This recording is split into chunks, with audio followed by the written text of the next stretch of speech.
بسم اللہ الرحمن الرحیم۔ السلام علیکم ناظرین، میں ہوں آپ کا ہوسٹ ناصر علی اور آپ دیکھ رہے ہیں میرا یوٹیوب چینل ٹاپ نیوز۔ ابھی میکرون کے تھپڑ کی گونج باقی تھی کہ ابھی ایک اور تھپڑ آ گیا مارکیٹ میں، اور یہ تھپڑ ہے فردوس آپا نے مارا قادر مندوخیل کو، پیپلز پارٹی کے کراچی کے امیدوار ہیں ایم این اے۔ ملک میں شدید گرمی کی لہر ہے اور لوگ اس تھپڑ کو بڑا انجوائے کر رہے ہیں۔ اس واقعے سے پہلے میں آپ کو یہ بتاتا ہوں کہ ٹاک شوز میں یہ رولا شلا آتا کیوں، اس کی وجہ کیا ہے کہ یہ تھپڑ اور یہ لاتیں وغیرہ کیوں آتی ہیں۔ اس کی 3 وجوہات ہیں ناظرین۔ پہلی وجہ تو یہ ہے کہ لاتیں اور تھپڑ تب شروع ہوتے ہیں جب لوگوں کے پاس دوسروں کو بتانے کے لیے کوئی دلیل نہیں ہوتی، مطلب کہ اپنے مخالف کو سمجھانے کے لیے ان کے پاس کوئی دلیل نہیں ہوتی، جواب دینے کی ان کے پاس سخت نہیں ہوتی، تب زیادہ تر لاتیں اور مکے وغیرہ اور تھپڑ وغیرہ چلتے ہیں۔ اور دوسری بات یہ ہے کہ جب مخالف پارٹی کا پروپیگنڈا آپ پر حاوی ہونا شروع ہو جائے تب زیادہ تر لاتیں اور گھونسے وغیرہ چلتے ہیں۔ اور تیسری وہ ہے کہ جب کوئی آپ کی پوزیشن کمزور کر رہا ہو یا آپ کی پوزیشن آپ کو لگتا ہو کہ آپ کی پوزیشن کمزور ہو رہی ہے، تو تب ہمارے دیکھنے میں یا ہمارے تجربے میں آتا ہے کہ ٹاک شوز میں یا ویسے بھی عام بحث میں بھی لاتیں اور گندی زبان استعمال کرنا شروع کر دیتے ہیں لوگ۔ اچھا، اب اس معاملے میں بتاتا ہوں کہ پہل کس کی تھی۔ اس فردوس آپا اور قادر پٹیل کے معاملے میں سب سے پہلے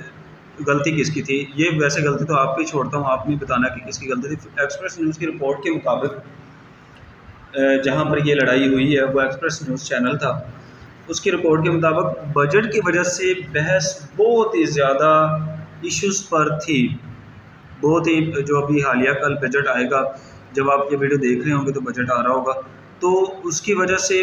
یہ جو بحث تھی وہ بہت سے ایشوز پر ظاہر ہو رہی تھی، مگر لوڈ شیڈنگ پر بہت زیادہ مخالفت جو ہے نا وہ سامنے آئی۔ سب سے پہلے تو یہ ویڈیو جب آپ پوری دیکھیں گے تو آپ کو پتہ چل جائے گا کہ نون لیگ کی عظمیٰ بخاری صاحبہ انہوں نے حکومت کو لوڈ شیڈنگ پر، حالیہ لوڈ شیڈنگ پر بہت ہی زیادہ جو ہے نا وہ دھو کے رکھ دیا تھا۔ فردوس آپا کی تیاری نہیں تھی، لگ یہ رہا تھا کہ فردوس آپا کی تیاری بالکل بھی نہیں ہے، وہ یہ ایکسپیکٹ نہیں کر رہی تھی کہ ایسے کسی قسم کے کچھ کوشچنز ان سے ہوں گے،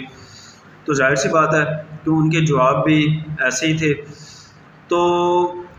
وہ اس کو جسٹیفائی نہیں کر پا رہی تھی فردوس آپا صاحبہ۔ پھر قادر صاحب کی باری آئی تو انہوں نے اپنے ٹائم میں گورنمنٹ کو برا بھلا کہنا شروع کر دیا۔ پہلے انہوں نے لوڈ شیڈنگ پہ بات کی، پھر انہوں نے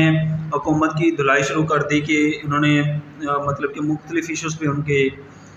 پہلے تو لوڈ شیڈنگ پہ انہوں نے خاصا حکومت کو ذلیل کیا، ٹھیک ہے، تو فردوس آپا نے ان کو روک دیا۔ وہ بات کر رہے تھے تو فردوس عاشق صاحبہ نے انہیں روک دیا۔ بار بار روکنے پر قادر صاحب نے ان پر یہ بات کر دی، چونکہ وہ پہلے بھی بات کر کے آئی تھی جب یہ ٹرین حادثہ حال ہی میں ہوا ہے، تو انہوں نے کچھ کہا تھا کہ اللہ کا شکر ہے کہ یہ پہلا سال کا ٹرین حادثہ ہے، تو ظاہر سی بات ہے کہ جن کے جو شہید ہوئے تھے، جن کے وفات پا گئے تھے، تو ان کو یہ برا لگا، اور یہ کہہ دیتی ہیں، ان کے اندر اتنا شعور نہیں ہے، یہ جذبات میں کچھ بھی کہہ دیتی ہیں۔ وہ آپ کو یاد ہوگا کہ کشمیر والا واقعہ، جب کشمیر میں زلزلہ آیا تھا حال ہی میں پچھلے سن 2020 میں 19-20 میں، تو انہوں نے یہ کہہ دیا تھا کہ دیکھیں تبدیلی آ گئی ہے اور تبدیلی کو زمین بھی برداشت نہیں کر پائی، تو یہ ایسی باتیں کر جاتی ہیں، اکثر کہہ جاتی ہیں، فردوس آپا کو پتہ نہیں چلتا۔ اچھا، انہوں نے یہ بات کہہ دی تو قادر صاحب نے اس ٹائم یہ مدعا اٹھا دیا کہ آپ یہ کہہ کے آئی ہیں، تو آپ تو ایسی ہیں، آپ نے لواحقین کو جو ہے نا وہ غمزدہ کر دیا، مزید ان کو غم میں ڈبو دیا، ان کو غصہ دلایا۔ تو فردوس آپا نے کہا کہ نہیں میرا یہ کہنے کا بالکل بھی مقصد ہے، اور یہ ہو سکتا ہے کہ ان کے کہنے کا مقصد ایسا نہ ہو کہ جیسا انہوں نے کہہ دیا، تو لیکن وہ کہہ رہے تھے کہ آپ کے منہ سے ایسے ایز اٹ از الفاظ نکلے ہیں، اور ہوا بھی حقیقتاً بھی ایسا ہی تھا۔ خیر،